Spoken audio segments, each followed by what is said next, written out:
With the season of Lent, we often think about the story of the Exodus because we know that our Jewish brothers and sisters celebrate Passover around the same time that we're celebrating Holy Week and then the great celebration, the great feast of Easter.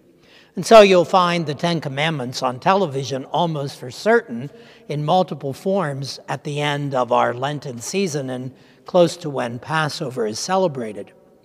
We think about that on the first Sunday of Lent this year in year C because the first reading comes from the book of Deuteronomy. And Deuteronomy in the Bible follows Exodus.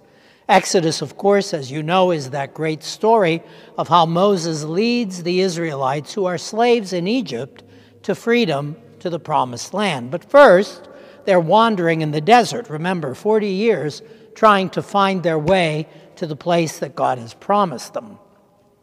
This reading Sunday is about how they are ready to enter the promised land now, and Moses is asking them to think about where they've come from.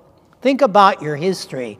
And so we hear him saying, "My father was a wandering Aramaean who went down to Egypt and lived there as an alien. When the Egyptians maltreated and oppressed us, we cried to the Lord, and God heard our cry. He brought us out of Egypt."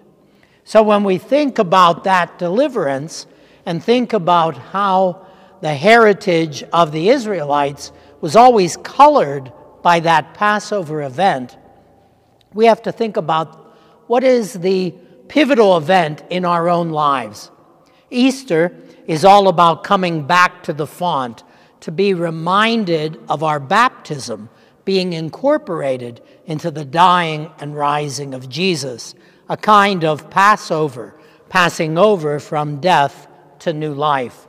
All of us who have been baptized into Christ, St. Paul tells us, have been baptized into this new life. So have a happy Lent, and have a Lent that concentrates not only on where you've been, but on where you're going.